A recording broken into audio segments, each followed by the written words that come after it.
Hey guys, today pag-uusapan natin itong isa sa malaking topic ngayon, ang partnership ng Binance at yung Black-Scholes, no. So, under the Philippine SEC ito na sandbox framework, bakit importante ito para sa future ng crypto Web3 ecosystem sa atin, sa Pilipinas? Nag-collect lang ako dito ng mga feedbacks, questions based from the community, kung ano yung mga questions nila dito. Maraming mga questions ang community tungkol dito, no.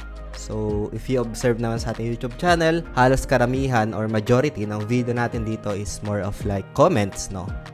Suggestions, feedbacks ng community. Mga questions like, fully back na ba? Safe ba ito? Bakit mahalaga ang regulated sandbox? At ano ang possible impact nito sa mga Filipino crypto users, no. So, pag-uusapan natin yan dito sa video natin today. Pero bago tayo dito magsimula, kung hindi pa nalang itong video na ito, please like this video first, subscribe nyo yung YouTube channel natin, turn on the bell icon para ma-notify kayo dito sa mga updates natin na ginagawa sa ating YouTube channel, guys, no. So, dito nga sa video na ito, pag-uusapan natin ang mga common questions ng community, no, at ang bigger picture behind this, I would say, initiative. Chinek ko kanina yung website. As per checking dito, ayan. So, ganyan yung pinaka-user interface. Merong pinaka-map ng Philippines. We'll discuss as well dito siguro nung like focusing on responsible innovation, regulatory engagement as well, at growth ng PH, I would say, digital asset ecosystem, guys, no. May mga nagtatanong dito based din sa community forums, sa community, at kagaya ng bakit napag-usapan ulit ito ang Binance at Black-Scholes sa Pilipinas, guys, no. Bigla lang ito nagkaroon ulit ng trend. I observe as well sa Bitpinas kahapon. Siguro dito, guys, no, I would say dahil may structured na initiative na ginawa under the Philippine SEC Stratbox framework. Dito sa crypto space, guys, I would say for me, this is very relevant kasi I experience yung mga users tend to ask questions sa comments sa YouTube, no. And then, yung ginagawa ko lang is just to acknowledge, no. Just to give some like feedback rin. So, feedback after feedback yung nangyayari dito. So, dahil nga dito, meron ng structured initiative na ginawa under the Philippine SEC Stratbox framework in partnership with the Black-Scholes, no. Ayan, makikita natin sa pinaka screen naman dito na merong nakalagay na by Black-Scholes, no. So, within regulated sandbox environment ito, ibig sabihin, may regulatory engagement at responsible innovation na nangyayari, no. Hindi ito simpleng biglang comeback lang, I would say, kasi may mga nababasa din ako before na it takes like years din para mangyari itong gantong initiative, no. So, yun siguro yung isa sa mga naisip ko lang din dito. Another question dito, guys, is that ibig bang sabihin fully back na ang Binance sa Pilipinas? So, siguro own opinion ko lang naman ito, guys, no. Ang mahalagang context dito ay ginagawa ito under the SEC Stratbox framework, no. At sa pamamagitan ng Black-Scholes bilang approved na local participant dito sa atin.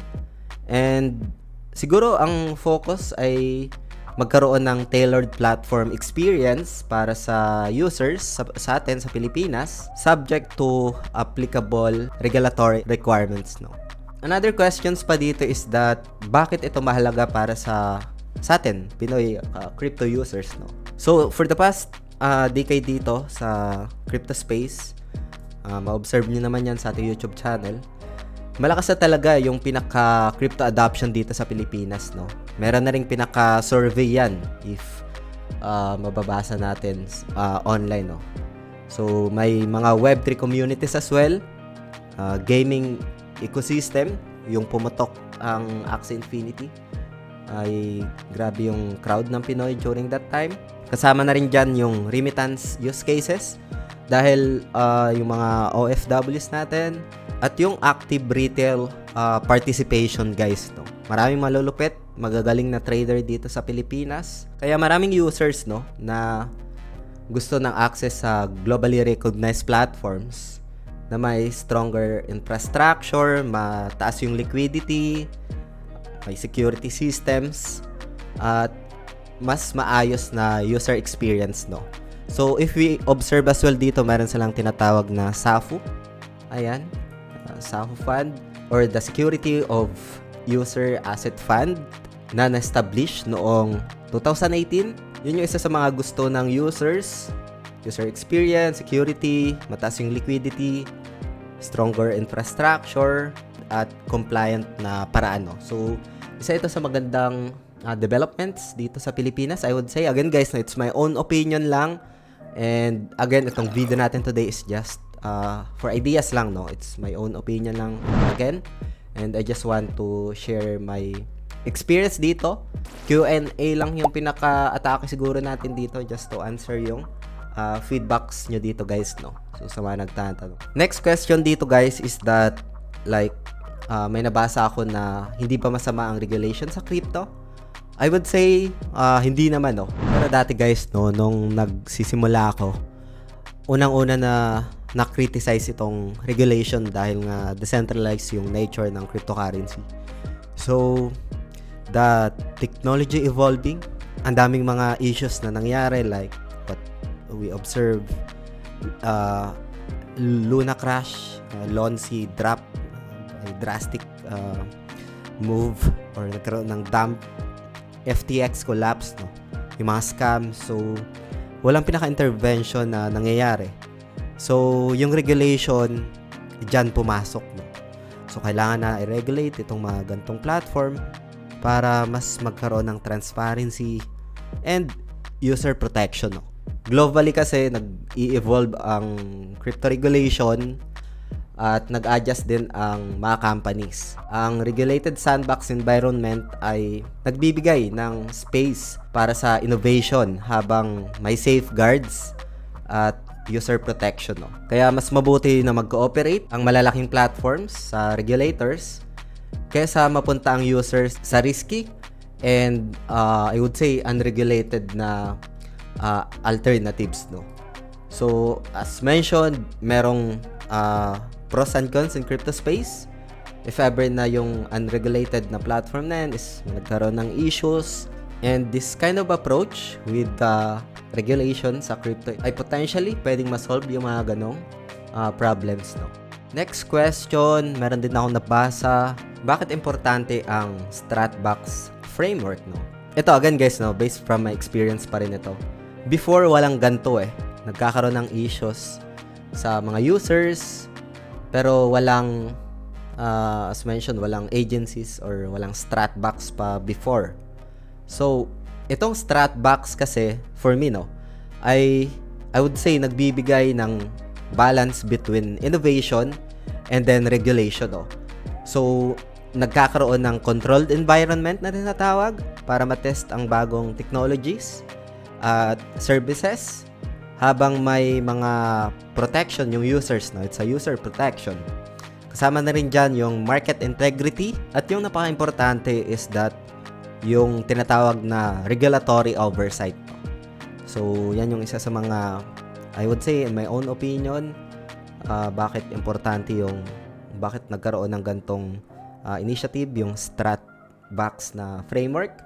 So yun, another question is that, ano ang possible long-term effect nito sa Pilipinas, no? Crypto ecosystem nga dito sa Pilipinas, no? Una ko ditong naisip guys is that yung opportunities sa education, no, as well as partnerships, startup growth, Web3 expansion, kasama na rin siguro dito yung liquidity access at stronger infrastructure para sa local users, and yung trabaho, no, or jobs in Web3 space, no, for a possible long-term effect dito nga sa atin, no. So if I remember, siguro marami itong mga nakapansin din when it comes sa charity ni Binance before. If ever na may mga lindol or bagyo, is that they have this charity guys, no. Back then nung nagkaroon ng pandemic, I think they have this charity event na ginawa just to give yung mga kailangan for the pandemic, no? So yun. And isa din ito sa mga sinasabi ng users din before na kailangan ding umusad ng Pilipinas, no? Kasi habang mabilis na umuusad ang ibang bansa sa Asia pagdating sa digital assets, mahalaga rin na manatiling competitive ang Pilipinas, no? So ito na rin yung hiling ng community. Merong mga nagsasabi niyan sa comments. Alright guys, no? Gusto ko pa magbasa ng mga comments ninyo sa comment section. Feel free to comment lang. And if ever man na if you're interested, you can just explore yung Binance dito. If ever man na mapunta nyo yung pinaka-official global link and then nakapag-login, nakapag-create ng account, ganito yung pinaka-user interface nyo guys, no? So, yan yung pinaka-user interface niya. Meron siyang pinaka-background dito ng Pilipinas and other ideas pa dito guys, no? So, you can explore naman if you are interested dito guys, no? Ano nga ba yung pinaka-main takeaway ko dito? Ang pinaka-goal nito ay responsible innovation, regulatory engagement, at mas ligtas na digital asset environment para sa mga Filipino users, no? Sa Filipino community under the structured framework. At the end of the day, ang mahalaga ay ang mas maayos na user protection, transparency, at sustainable growth para sa Pilipinas, sa crypto ecosystem dito sa atin. So, kung meron pa kayong mga questions, comments, feedback, ay feel free to comment lang sa comment section ng video na ito. Babasahin natin yan at gagawin ulit natin dito ng content, no, dito sa ating YouTube channel. I highly appreciated if you want to interact this kind of update dito sa Pilipinas. This is part of the innovation na kasama yung community. If meron kayong pakialam, much better just to give feedbacks, comments dito sa update na ito guys, no? So, yun lang for today. Maraming salamat ulit sa panunood. Ingat tayong lahat. Peace out. Bye for now.